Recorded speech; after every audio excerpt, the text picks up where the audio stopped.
আচার প্রিয় মানুষ কম বেশি আমরা সবাই কিন্তু কম বেশি আচার খেতে ভালোবাসি। ঠিক তেমনই সবার প্রিয় একটি ভিডিও নিয়ে আপনাদের মাঝে চলে এসেছি। হ্যালো এভরিওয়ান, আসসালামু আলাইকুম। সবাই কেমন আছেন? এই তো গাইস, আমার হাতে যে আমগুলো দেখতে পাচ্ছেন এগুলো হচ্ছে আমরুপালি। এইগুলো কিন্তু একদম গাছ থেকে পেরে আনা টাটকা কাঁচা আম। আপনারা আবার ভাবতে পারেন যে আমের সিজন তো শেষ হয়ে গেছে, এখন আমি এই কাঁচা আমগুলো কোথায় পেলাম? আসলে এই জাতের আমগুলো এখন পর্যন্ত পাওয়া যায় কোনো ব্যাপার না। আজকে আমি তৈরি করব এই কাঁচা আমের আচার। অনেক সহজেই কিন্তু এই আচারটি তৈরি করা যায়, ভিডিওটি দেখতে থাকুন।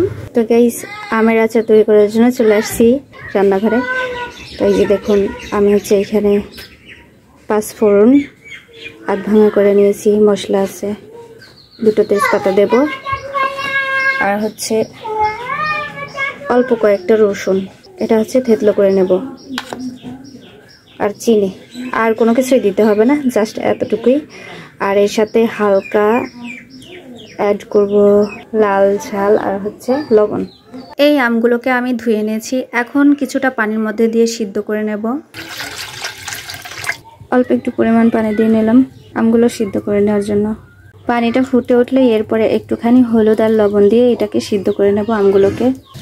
পানিটা ফুটে গেছে, এখন আমি পরিমাণ মতো একটুখানি লবণ দিয়ে দেবো, যাতে আমের পুরোপুরি একদম ভেতরে লবণটা চলে যায়। এরপর দিয়ে দিলাম হলুদ। ঢাকনা দিয়ে কিছুক্ষণ ঢেকে রাখার পরে সিদ্ধ হয়েছে কিনা আমি চেক দেবো, কারণ বেশিক্ষণ জাল দিতে হয় না, 2 থেকে 3 মিনিট 4 মিনিট জাল দিলেই সিদ্ধ হয়ে যায়। এইদিকে আমি এই যে 5 ফোড়ন দেখতে পাচ্ছেন, এগুলা আর ছেঁচা করে রাখছি। এই যে রসুন আর হচ্ছে 2টো তেজপাতা, বেশি কিছু দিতে হয় না, এগুলো দিয়েই তৈরি হয়ে যাবে কাঁচা আমের আচার। এই যে গাইস দেখুন, আমগুলো একদম সিদ্ধ নরম হয়ে গেছে, একদম সিঝে গেছে, একদম নরম হয়ে গেছে।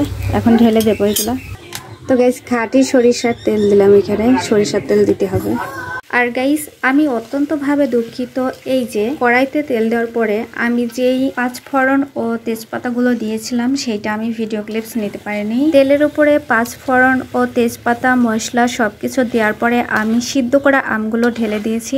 এরপর দিয়ে দিয়েছিলাম কিছুক্ষণ পরে চিনি। আর গাইস, ভিডিওটা করতে আমার অনেক কষ্ট হয়েছে, কারণ সন্ধে হয়ে গেছিল। এইদিকে অন্ধকারে কিছুই দেখতে পাচ্ছিলাম না আমি। কিছুক্ষণ পর বাবুর আব্বু এসে আমাকে সাহায্য করলো, একটা লাইট জ্বালিয়ে দিল। চিনি দেওয়ার পরে আমগুলোকে আমি অনেকক্ষণ যাবত কষিয়ে নিলাম, কারণ এইটা যেহেতু কাঁচা আমের আচার তাই অনেকক্ষণ যাবত কষিয়ে নিতে হবে। অনেকটা সময় নিয়ে এটাকে রান্না করা হলে একটা জেলি জেলি ভাব চলে আসবে, তাহলেই অনেকদিন ঘরে রাখা যাবে। এই তো গাইস দেখুন, কত সুন্দর একটা কালার চলে আসতেছে। বেশ কিছুক্ষণ এভাবে নাড়াচাড়া করার পর অনেক সুন্দর একটা জেলি জেলি ভাব চলে আসবে, তারপর তৈরি হয়ে যাবে আমার কাঁচা আমের আচার। এটা যদি রোদে শুকানো হয় একদম জেলির মতো লাগে, মানে চকলেটের মতো লাগে। অনেকটা সময় পর গাইস, আপনারা দেখতেই পাচ্ছেন এইদিকে কাঁচা আমের আচারটা প্রায় কমপ্লিট হয়ে গেছে। আসলে দিনের বেলাতে হলে ভিডিওটা দেখতে আরো দারুণ লাগতো। যে পাত্রে আমি আচারগুলো ঢেলে নেবো সেই পাত্রে একটুখানি তেল ব্যবহার করলাম। আর এই তো গাইস দেখুন, কাঁচা আমের আচারের ফাইনাল লুক কতটা সুন্দর দেখতে হয়েছে, আর কালারটাও কিন্তু অনেক সুন্দর। যেহেতু আমি মিষ্টি আমের আচার তৈরি করেছি, এই জন্য আমি চিনির পরিমাণটাও অনেক বেশি দিয়েছি। ভিডিওটা আপনাদের কাছে কেমন লেগেছে অবশ্যই কমেন্টে জানিয়ে যাবেন। আজকের ভিডিওটা এই পর্যন্তই। সবাই ভালো থাকবেন, সুস্থ থাকবেন, নিরাপদে থাকবেন। আল্লাহ হাফেজ, আসসালামু আলাইকুম।